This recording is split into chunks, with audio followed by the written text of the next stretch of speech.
Any question you would like to ask? I have two questions, please. Say that God is living within the heart, and in other systems, there is the belief that the spiritual heart is in the middle of the priest. In Satmat, the spiritual heart is placed in the head between the eyebrows. But this is only the beginning of the Surashat path. The goal is to find and melt into God.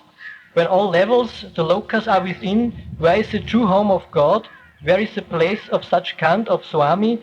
And when this is not between the eyebrows, why is said that the spiritual heart is between the eyebrows? Well, brother,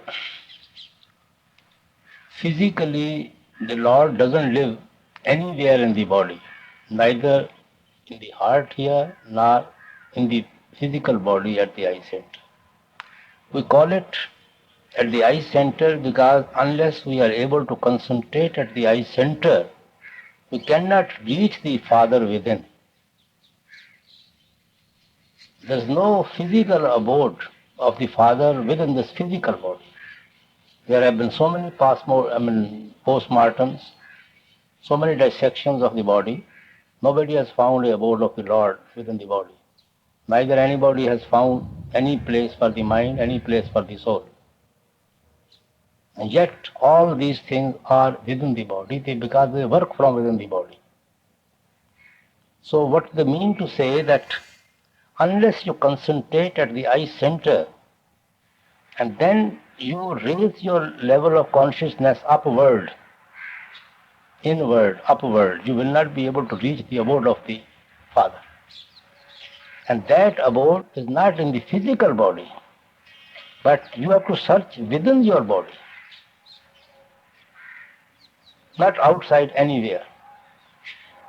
Concentration has to be made within the body. You follow my point or not? It is not the physical heart which functions. Otherwise, when the heart stops, the abode of the God should also stop. It is at the eye center, the spiritual regions of the eye center. Satsangis told me that they are glad to leave this world soon. I want to live a spiritual life, but I don't want to die forever. Who wants you to die? I don't want to die forever. I love this world. I don't want to go to home forever too early. The people who insist to send you early. Nobody can go there unless you want to go there. If one wants to enjoy the pleasures of the world, nobody can take him to Father. He will come and go to enjoy the pleasures of the world, along with its misery of birth and death.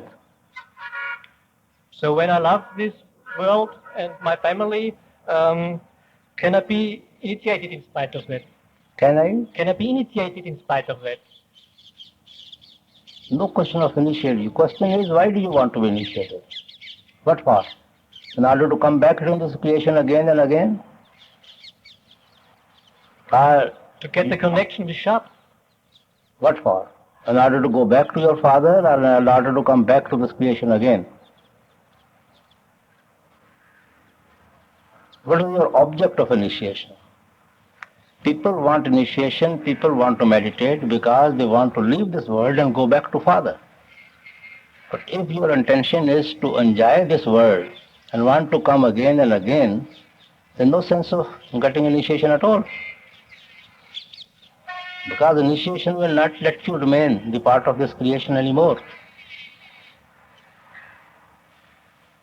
When you say, come with me to the Punjab or go with me to Sachkhand, then I would like to do it, but I cannot go forever because I have a family.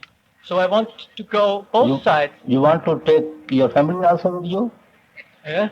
What about your family of the last birth? I don't know. Then? But this I love. But this family also you won't know after you leave this body. Previous families, God knows how many wives we had, how many children we had, how many parents we had, where we have been born, in whose lapses we have been played. Who knows? If we can forget all them, we will forget these people also, to whom we are so much attached. Thank you. You see, everybody plays part on a stage. Some is given a part of a husband, some a wife, some children. But when they get down from the stage, they have no relations at all. So play your part well as long as you are on a stage. But don't get obsessed with your acting, with playing your part, that you forget that you are playing the part and start believing that they are real to you, or you belong to them or they belong to you. Neither they belong to us nor we belong to them.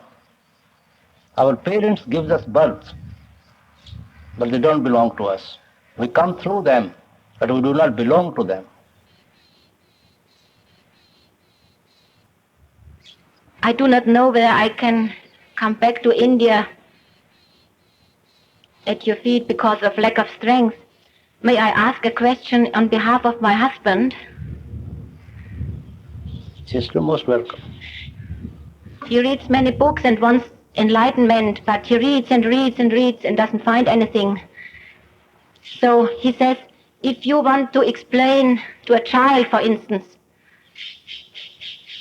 that God is love, and the child sees that the lion eats the cattle and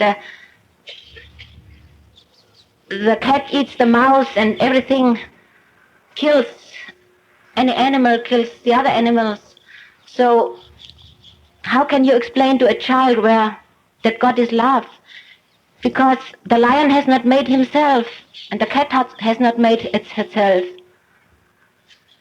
Sister, I follow your point. We call God is love because ultimately we merge back into the Father and become one with the Father. In love, we lose our identity, our individuality, and become another being. And since we have to achieve that ultimately, so we call it God is love. Then we cease to exist and we become one with the God. Individuality doesn't exist there. Duality doesn't exist there. We become one. In love, we always merge into another being. We become another being.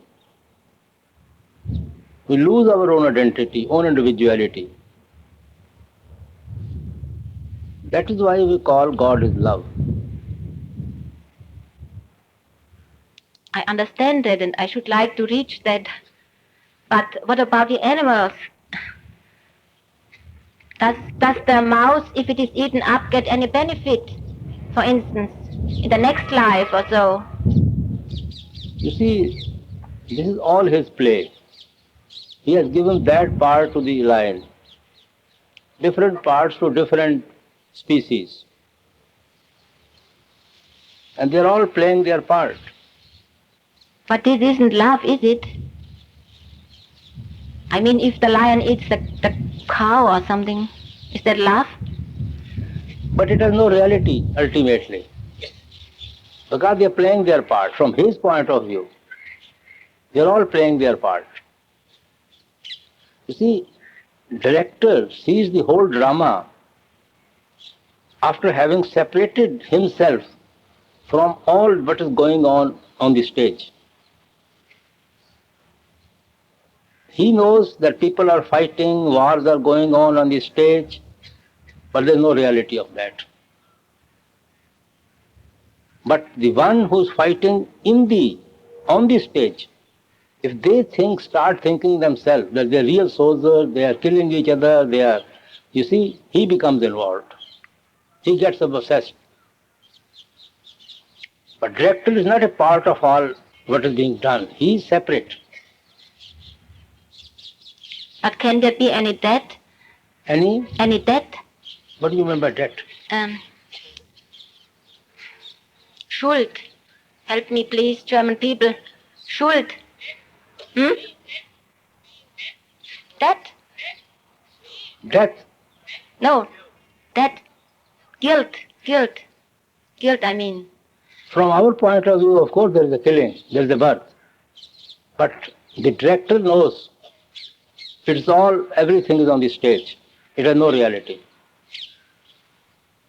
When the whole drama will finish, there will be nothing left on the stage. Puppet show is going on the stage. When the whole drama is finished, all the puppets go back to the bag. So one who behind the screen is pulling the strings of the puppets, he knows the reality of the puppet show. But one who is playing the part of a puppet doesn't know the reality. That who is pulling the strings of the puppet. Do the puppets sleep after they die, or is another life going on? When the whole play finishes, they all go to the bag of the one who is just showing the puppet show. As long as the play is going on and we have become part of the play, this killing is, we see love scenes, we see hate scenes, we are killing, we are being killed and all that, there's a birth, there's a death. Because we are involved in it, so we take it all as a reality. Because we are part of all this. But he is separated from all that. He knows there's no reality of all this. I understand, but what happens after death? Where do we go? Are we unconscious then, or? As long as we are playing the part, we have to play one part, another part. But when we exit this from the stage, then we go back to the director. Can we rest in his lap then? Pardon? Can we have a rest in his lap? Rest? Can we sleep in his lap? In his lap? Then we are part of the player. You see, one who is playing a drama. You see, one who has putting a show on the stage. Then we are part of him, not of the show. Now we are part of the show. Then we will be part of the one who is staging a show. Thank you.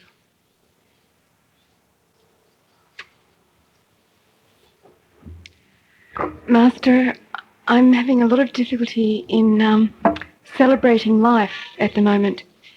And it's a lot of pain that I'm carrying with me.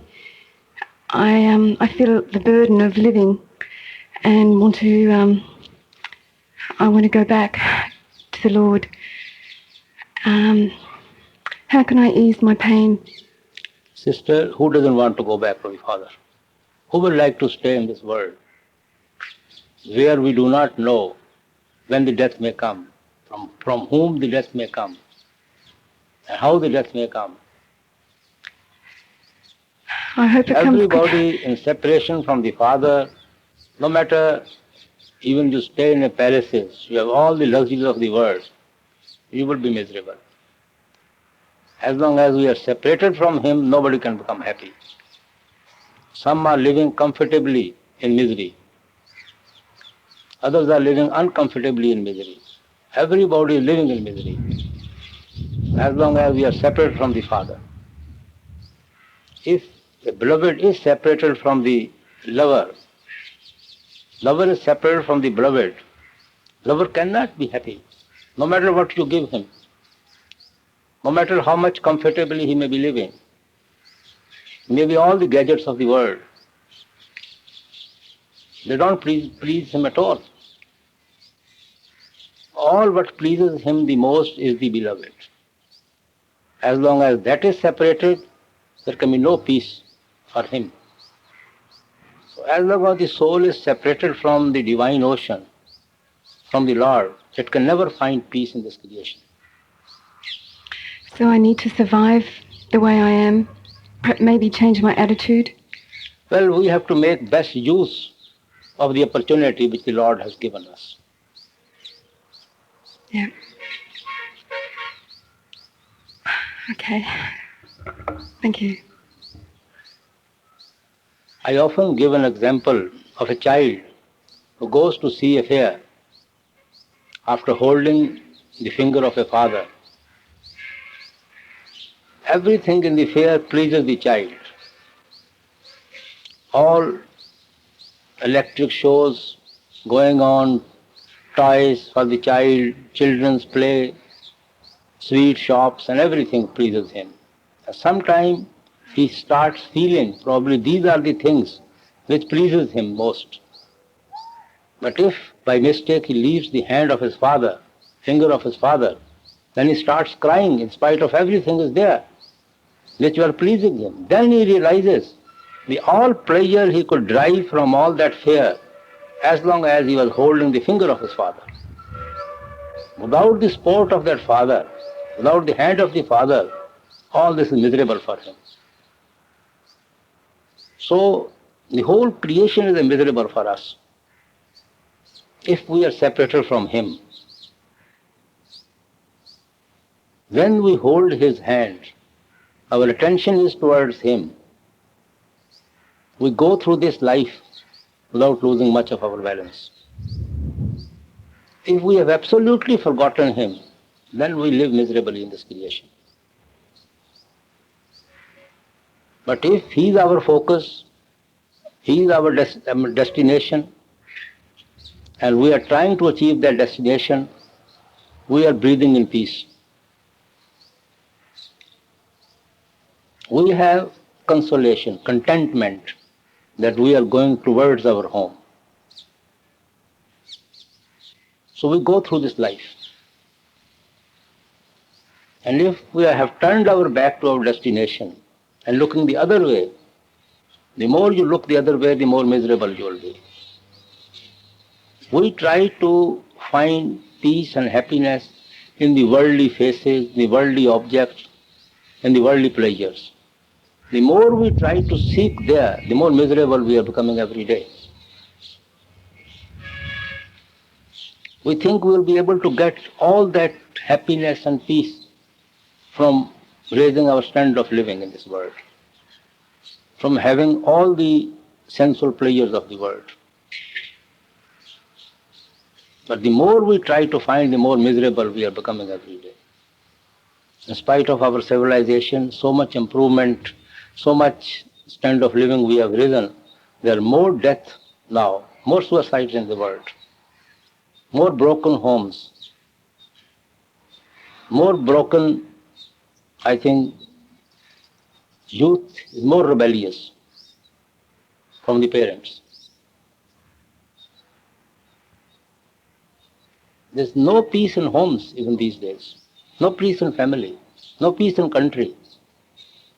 Neighboring countries are fighting, neighboring communities are fighting, neighbors are fighting. Because we have become self-centered. We think we don't need anybody. So we try to be self-centered. And we are becoming miserable every day.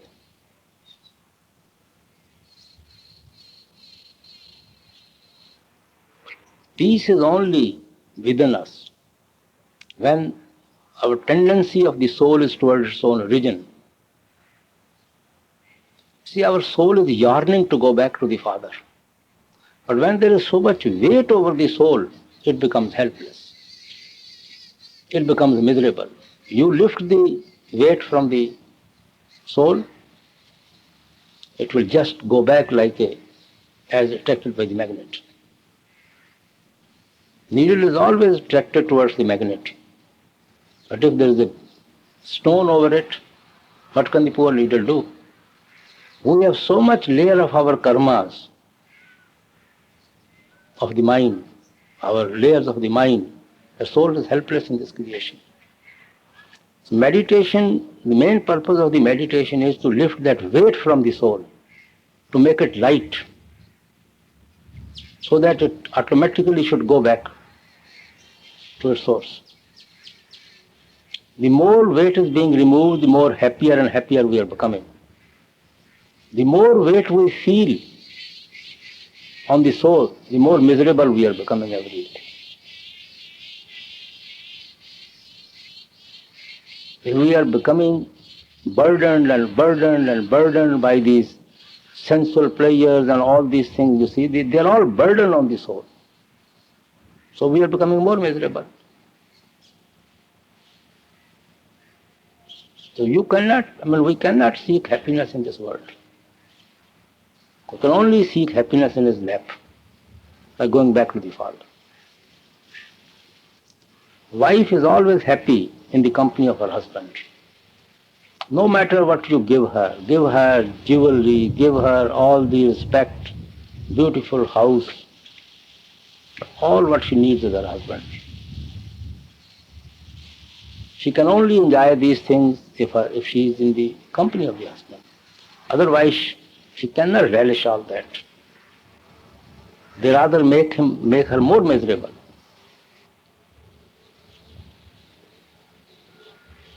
And that is our position today in this life.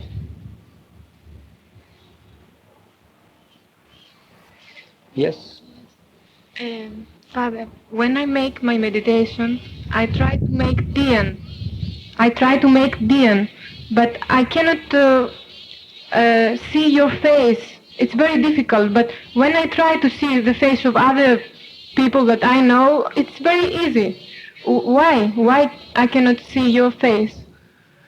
Sister, this is because we are more attached to other people than to our Master. We are more involved with them than with our Master. We should not worry much about that. If we cannot contemplate on the form of the Master, we cannot visualize his form, we should keep our attention here in the darkness and feel that we are in the presence of the Master and doing Simran. Even that will help you to hold your attention there. The main purpose of dhyan is to hold the attention at the eye center. When the light starts coming, light will automatically hold your attention there. And sound will automatically start pulling you upward. So dhyan is not must. It's a great help. Even without contemplating on the form of the Master, being in the darkness here, you should do Simran. You'll be able to concentrate. But with dhyan it becomes easier. Because faculty of the mind is always visualizing other forms along with its thinking. So both faculty has to be occupied. Faculty to think, faculty to contemplate. Then the mind doesn't run out. Thank you. Yes? I was wondering if the Lord loves us, so much and wants us to merge with Him, and still the mind is part of the Lord's play. Why did the Lord want us to go through so much, suffering and karma and terror and pain? It seems that someone loves you. Why would they want you to go through this much pain? Sister, it may be possible that all what we go through may be our own doing. We have done all that. We may be deserving all that. We may have cut other people's throats. We may have made other people miserable. And we may be going through all that, accounting for all that. But weren't we part of God to begin with? Naturally, there was no other place. And then God seemed to have made up this play of karma. All what we see is all His own projection. He has projected Himself out of Himself. But He has projected the whole creation out of Himself. But isn't this an unusual play? It is an unusual play. At least we can't understand this play. I sure can't. I mean, we can't understand. Because we are so much involved in it. We are part of it. We are always envious. Why I have been given a part of a villain? Why not I have been given a part of a hero? Because we are involved in it. So we are miserable. Because we don't accept our part, which we have to play. We don't think it's a part we are playing. So we are miserable. Definitely. When we will realize that it is only a part we are playing, we are not part of it what we are playing, then we may not be so miserable at all. It is our attachment to this creation which makes us miserable.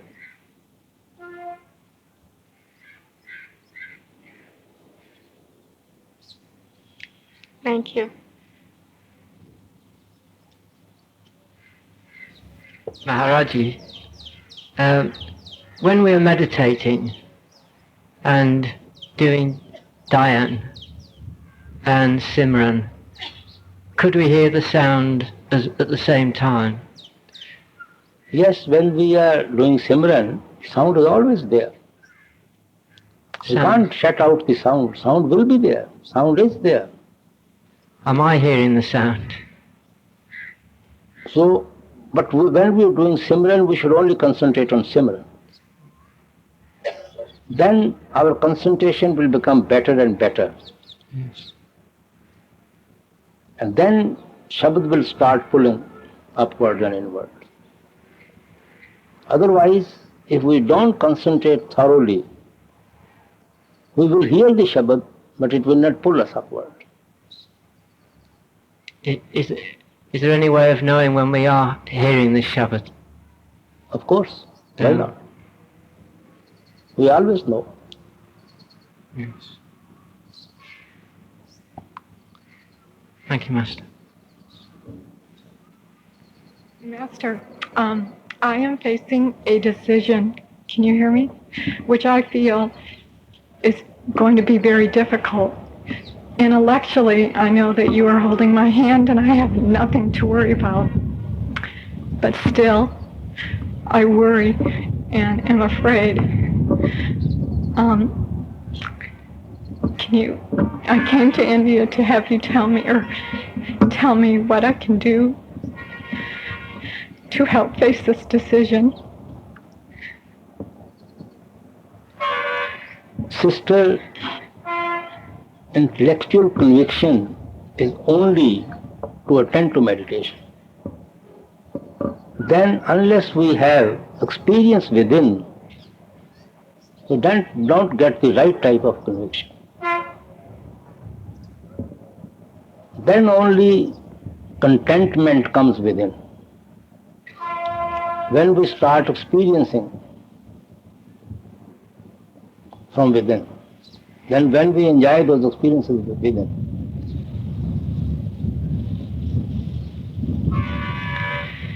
Thank you.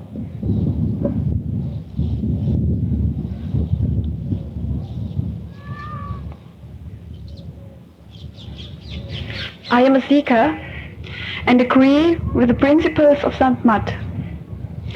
For me, Master is a teacher advanced in spirituality. To think of him as God in flesh creates problems. Can I ask for initiation when I have this attitude? Sister, even if we say our master is God, we are just deceiving ourselves. Right. We are just deceiving ourselves. We want him, we intellectually think that he is our God. Unless we experience him within, we can never say he is God. Only intellectually we say he is God. Sometime you will say, sometime you will deny. Main thing is experience within. On principle is only explained. Ultimately, Master and God is one. But to begin with, we have to take him as a teacher, as an elder, one who can guide us, one who can help us. And then when you progress within, you may call him anything you feel like. These are just mere words. Even we say it, we don't mean it what we are saying it. Okay, thank you.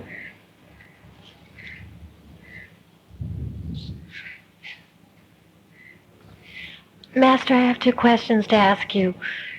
One is, when does a beggar become a pest?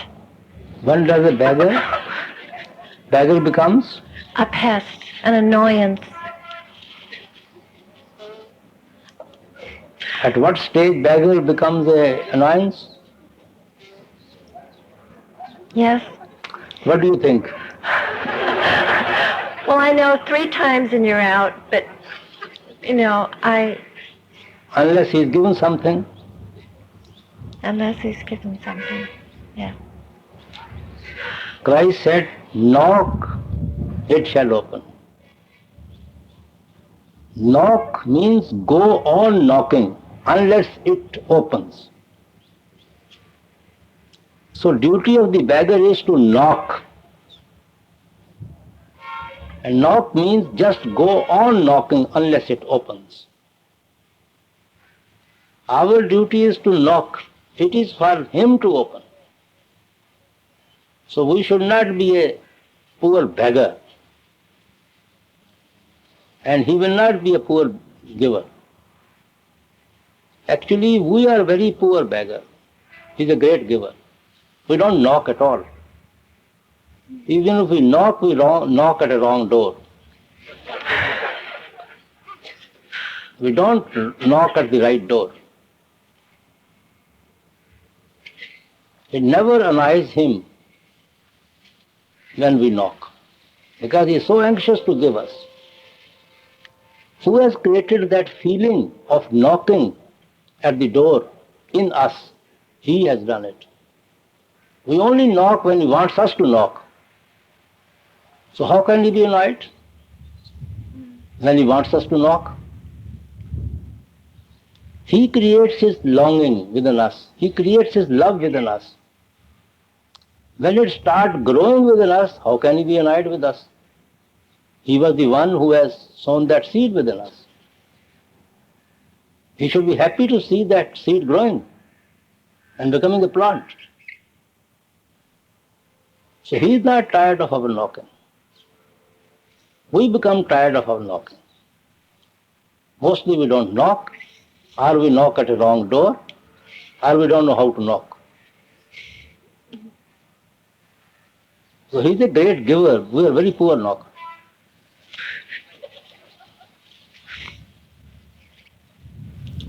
Thank you. And also, Master, could you explain Sharan, or surrender? Total surrender. Well, sister, we can only surrender something which belongs to us. It doesn't belong to me. How can I surrender it? We say, I have surrendered my mind to my master. But we don't realize, does the mind belong to me? It doesn't belong to me at all. It belongs to senses. So unless I have control of the mind, how can I surrender to the master? First we should acquire that control of the mind. Now we are in a position to surrender to the master. Because I can only surrender which belongs to me. Mind belongs to all the senses, all the enjoyments, all the ambitions of the world. Right from here to the 9 apertures running to the whole creation.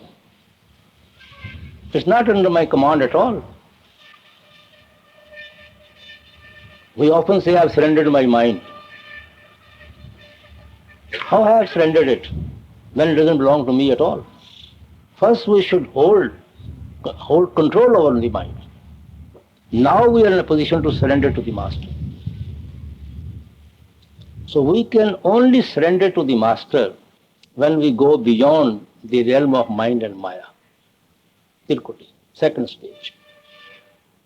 Their mind belongs to me, and I surrender to the Master. Where Christ said, "You have come unto me and I have come unto you." What stands between us and our Master or our Father? The mind. When it doesn't exist, automatically we merge back into the Master. The Master merges back into us. That obstacle is gone. That is real surrender. Where Christ said, "You have come unto me and I have come unto you." Body of the Christ can't come to us. And our body cannot absorb the body of the Christ. So this is surrendering. You see, when our mind, when we go beyond the realm of the mind and Maya, then we surrender our soul to the Master. Then we say we are living in the will of the Father, living in the will of the Master. Now we are all living in the will of our mind. We all dance to the tune of the mind. This is no surrender.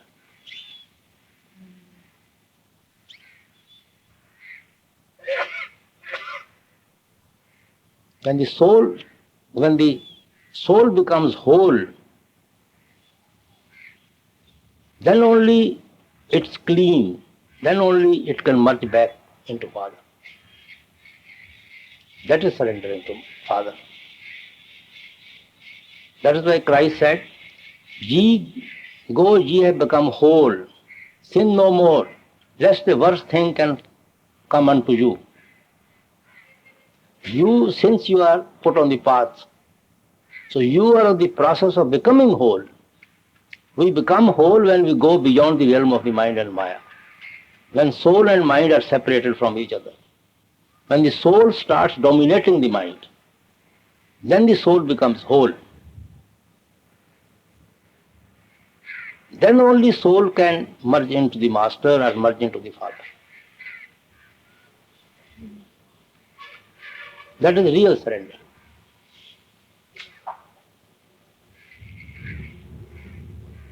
Otherwise, we are trying to surrender. We can't say we have surrendered. Thank you, Master. Maharaj, I've got two messages. One from one of my satsangi brothers in California that says that he's very grateful to you for saving his life and that he wishes to see you as soon as he can. And that's all that I can say about it. And I have a question that's been bothering me for a long time. I've never had the nerve to really say anything about it, so it's going to be hard. Okay.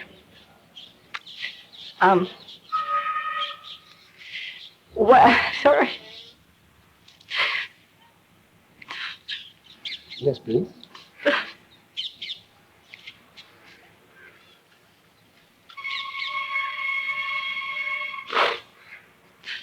I'm going to try to talk. What is the duty of a satsangi to their parents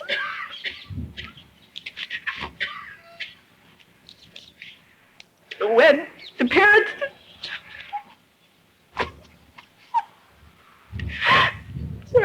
have caused overwhelming pain, even though I know it was karma and everything. I just can't be too nice.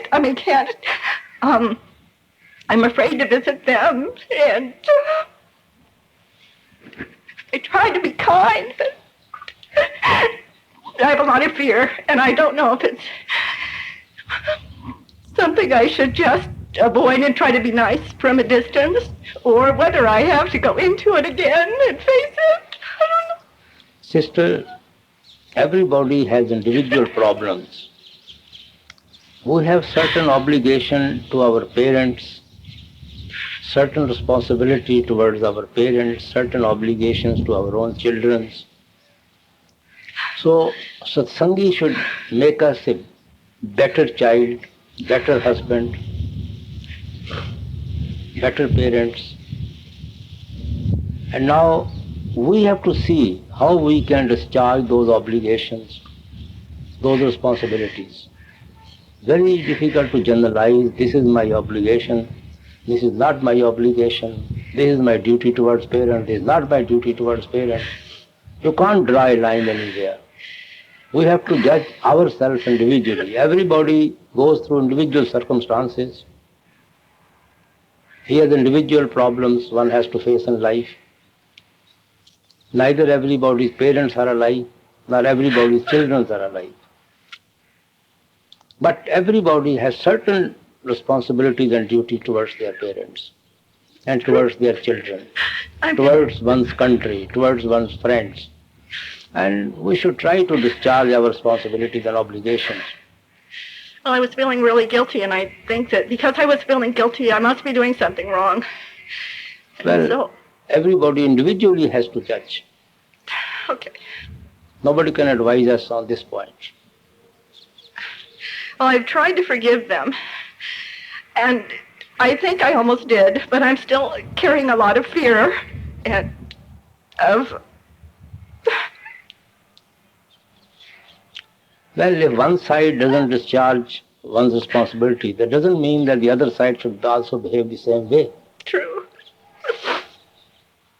It means the other side also has become like the other person.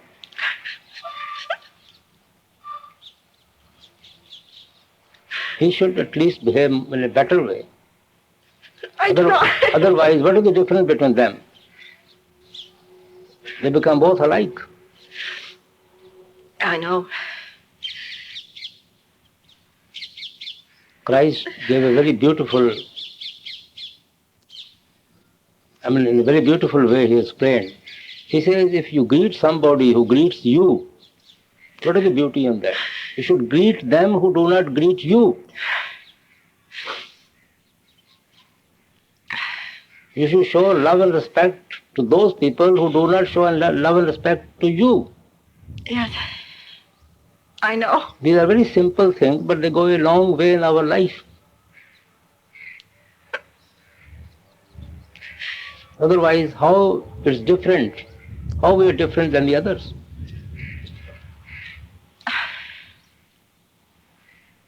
So afraid. Okay, I'm sorry. Don't be emotional, please. Trying not to. Okay, thank you, Master. Master, how important is it to love our brothers and sisters when we don't feel it in our heart? What do you mean by love, brother and sisters? What is your concept of love? Do we do that by meditating? Yes. And that will make us love Master more? Automatically, you see, when the weight is being lifted from the soul, it starts becoming lighter and lighter. The more love and emotion it feels for the Father. And is it just my karma that I feel like this at the moment? Everybody is tied down to this creation.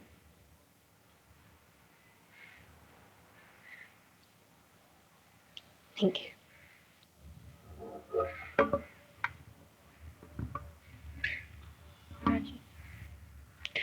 Recently, a distant relative died in my family, and her death was anticipated for many months. She died of cancer, and she was very peaceful and gracious to her guests who came to visit until her last moment. And still, when I heard of her death, I wept, and I was shocked that I should be so distraught when the Master always tells us that this is a play and that we should let people go peacefully, and I don't understand why I should have been so upset. Sister, it doesn't mean that you were attached to that person. Sometimes hearts are very kind, very loving, very soft. They cannot see people miserable. Now, for example, you're driving on a road, you see a dog coming under a bus. Some people stop their car and start weeping. They are not attached to the dog, They've never seen the dog even before. But their heart is so soft and kind, they cannot see anybody in misery. They cannot see anybody suffering. So that does not mean that they are attached to the dog. Actually, a satsangi's heart should be like that. We have a wrong concept that our heart should not be soft. It should be very, very soft. Even our enemies in misery, there should be tears in our eyes. That doesn't mean we are attached to the person. That means we are so loving and kind and helpful to people that we cannot see anybody suffering in this creation. This is not an attachment. We think if a tear comes, if anybody dies before us, perhaps we are attached to the person. We are not attached to the person. Your neighbor dies, you see people weeping and crying, you automatically become soft to see them miserable. You have not seen the face of the person even who has died. You never knew the person even. You don't know even the age of the person. You also seeing people in tears, your eyes are moistened. You become very emotional. That doesn't mean that you are attached to the person. That is why you are behaving like that. Your heart is so soft and kind that you don't want to see anybody in suffering. And that should be the heart of a satsangi. But if we control that emotion and isn't it more, if we weep at the situation, doesn't it affect the person who's died too when we're focusing on that person? No. No. It won't bother the Okay, person. okay, thank you, Maharaji, thank you. Master, my question is about being with people who can't accept our path. I sometimes find myself in the course of life and living with people who can't accept to an extent that it seems like they're trying to take away what I have. And I want to know how to hold on to it more strongly so that I can be with them in a kind way, but still hold on to what I have. Sister, you have to draw your own line. You have to keep your own distances. You know how to draw your own line. What extent you can go along with them and where you have to stop them. But how can you stop them without being... You also don't want to hurt your own self. So you don't want to hurt your own self. So you separate from them? Is that... Well, you have to deal with the situation. Every situation is different. We can't generalize such situations, you see. Thank you.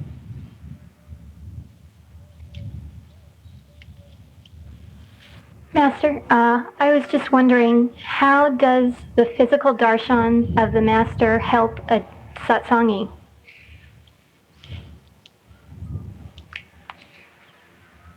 There's a difference in darshan and darshan.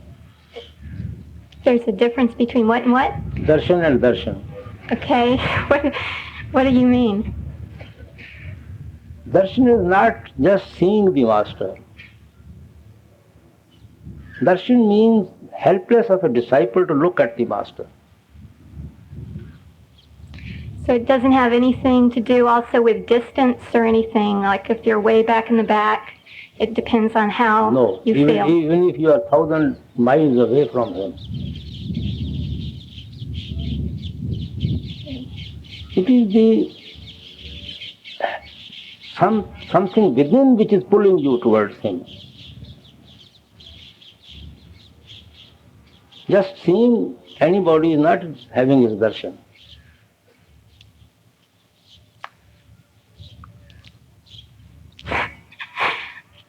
Okay. Thanks.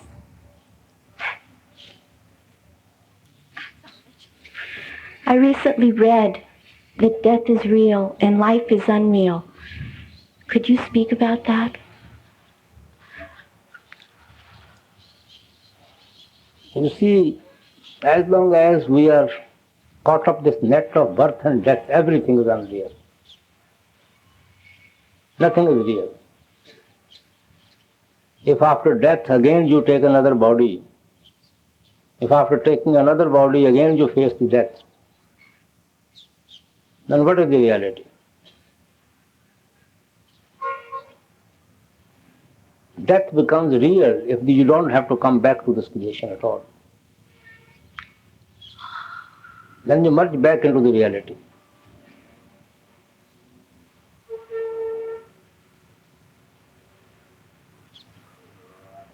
You follow my point? Yes. Thank you. Thank you, Maharaj. Will a satsangi's death be painful? Will a satsangi's death be painful?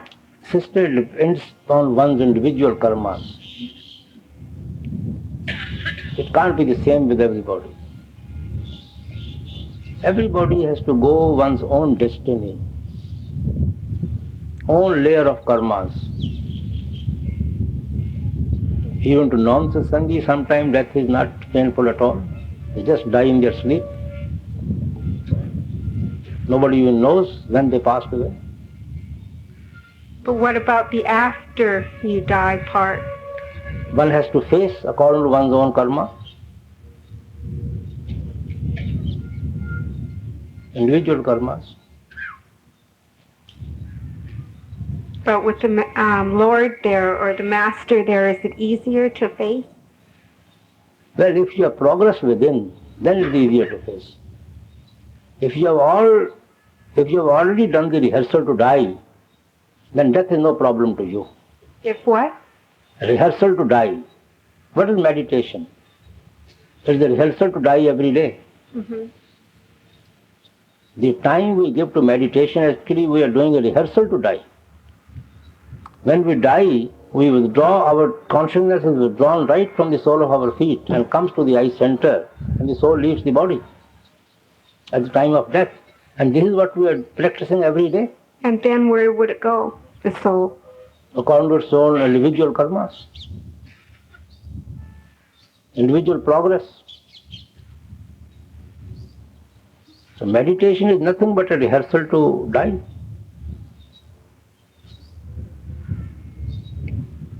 And meditation will help us progress to become more one with God, so it would be less painful. I can't say about that.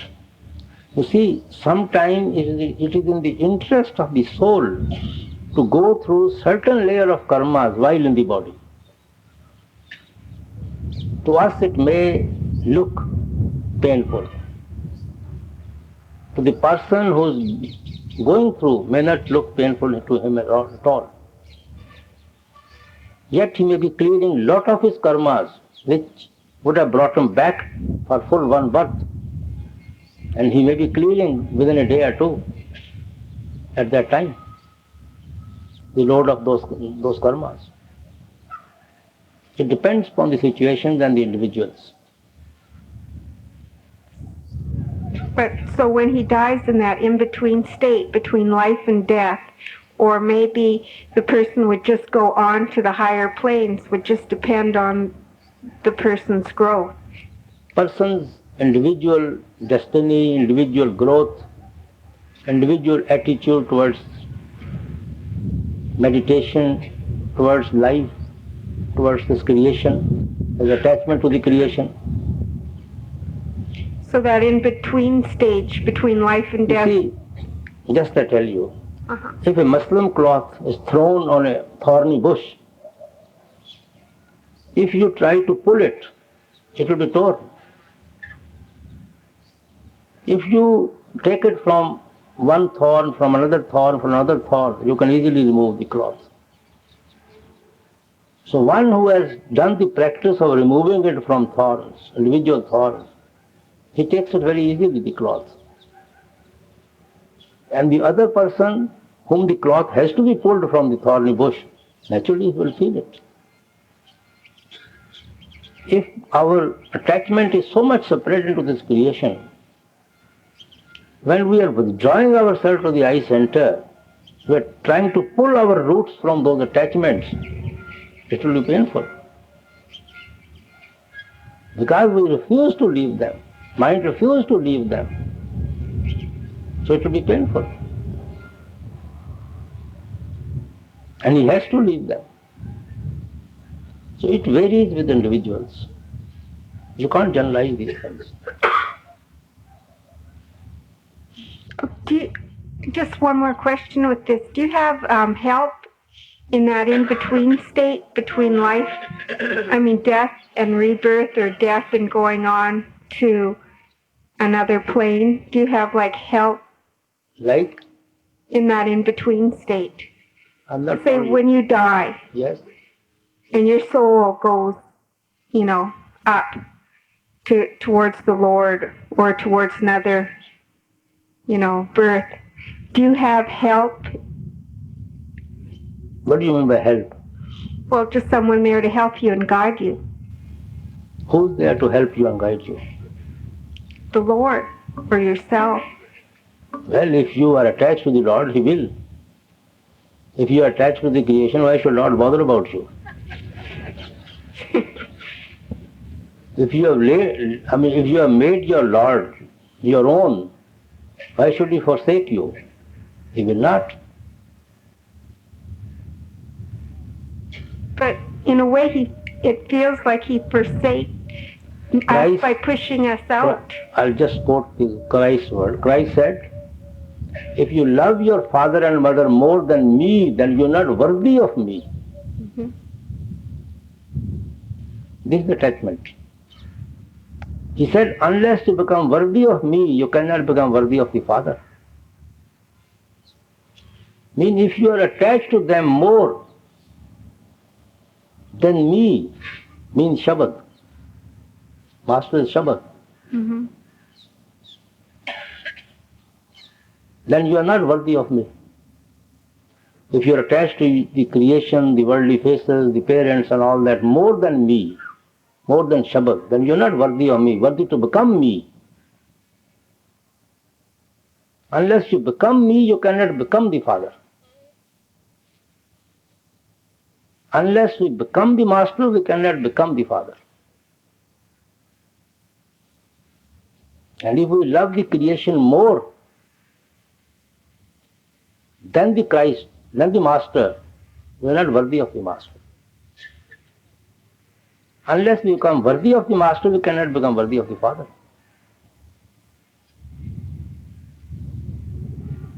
Thank you.